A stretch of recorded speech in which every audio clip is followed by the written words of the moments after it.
The topic we will discuss is about Sperling's experiment by George Sperling. But how did George Sperling came up with this experiment? George Sperling is an American cognitive psychologist, researcher, and educator. He documented the existence of iconic memory and the desire to help the deaf population in terms of speech recognition. He even argued that the telephone was created originally for the hearing impaired. And through several experiments, he was able to show support for his hypothesis that human beings store a perfect image of the visual world for a brief moment, before it is discarded from memory. And one of these is the Sperling's experiment on iconic memory. But what is iconic memory? The word iconic refers to an icon, which is a pictorial representation or image. Iconic memory is one of the subtypes of sensory memory and is also known as visual sensory memory, which holds visual information. And compared to echoic memory, iconic memory is much shorter and lasts only for less than half a second. And this is because images and sounds are processed in different ways. And now back to the experiment. In 1960, George Sperling performed experiments designed to demonstrate the existence of visual sensory memory. He was also interested in exploring the capacity and duration of this type of memory. In Sperling's experiments, he showed a series of letters on a computer screen to participants. These letters were only visible on the screen for a fraction of a second. But the subjects were able to recognize at least some of the letters. However, few were able to identify more than 4 or 5 letters. The results of these experiments suggested that the human visual system is capable of retaining information even if the exposure is very brief. The reason so few letters could be recalled, he suggested, was because this type of memory is so fleeting. In additional experiments, Sperling provided clues to help prompt memories of the letters. Letters were presented in rows, and the participants were asked to recall only the top, middle, or bottom rows. The participants were able to remember the prompted letters relatively easily, suggesting it is the limitations of this type of visual memory that prevents us from recalling all the letters. He believed we see and register them, but the memories simply fade too quickly to be recalled. The hypothesis of our experiment is human beings can store a perfect images for a brief moment before it is discarded from memory. In the iconic memory documented by George Sperling, he showed this hypothesis through his experiment by proving that humans can store a perfect images for a brief moment. So he wanted to prove that it is possible. He was in the forefront in wanting to help deaf in terms of speech recognition. He suggested with a 7-point reduction in the bandwidth for video transmission. It can be improvement in sign language communication. We recreate this experiment to know how human can store a perfect image in a brief moment. Here's are the video of the participants that participate in the Esperling experiment that we recreate.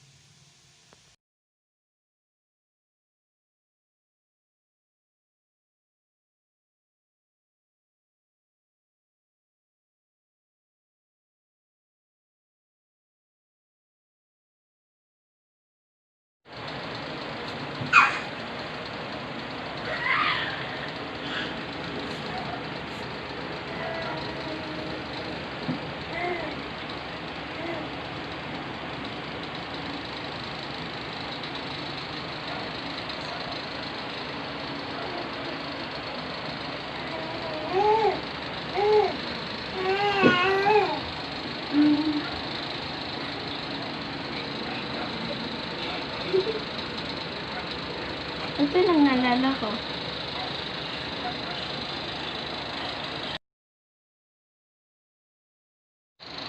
Dugo.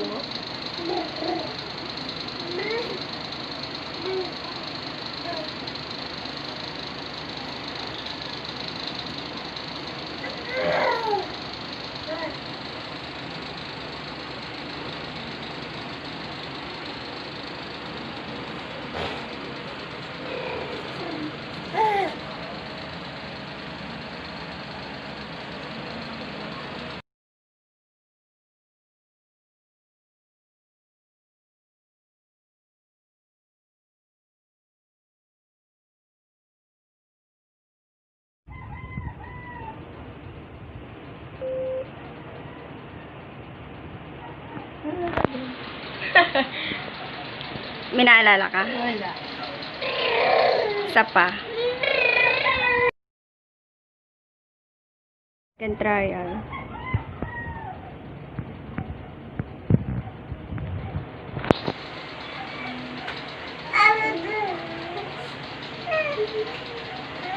Sa gitna?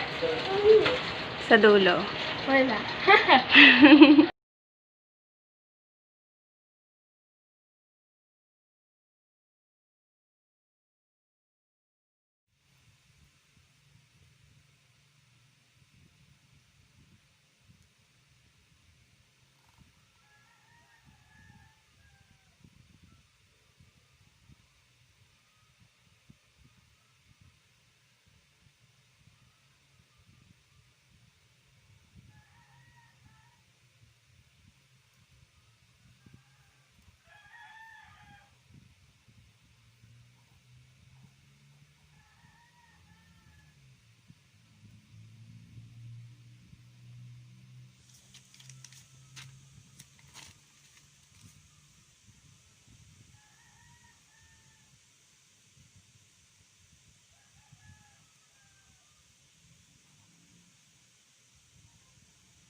Sulat mo yung naalala mo. Mamaya pa ata eh.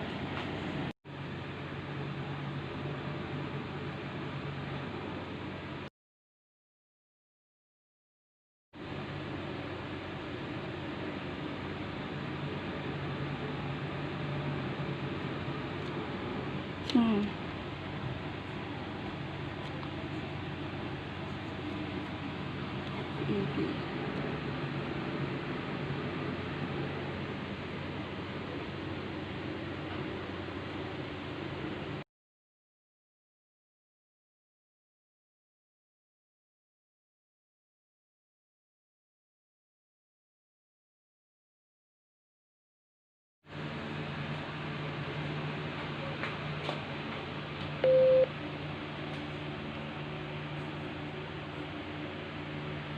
VL.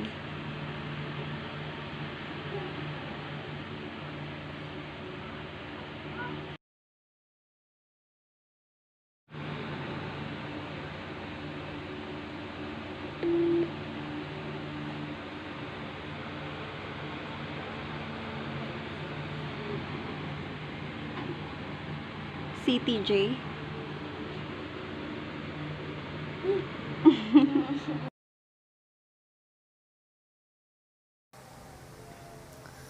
We conclude that after we recreate Esperling experiment in 4 participants, we conclude that not all humans can store a visual images for a brief moment.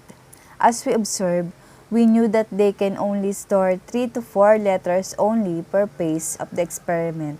We think that it is because of the fast flashing of letters on the screen, and maybe they cannot focus on the letter because 1 second or 1000 milliseconds is too fast to store all of the 9 letters visually.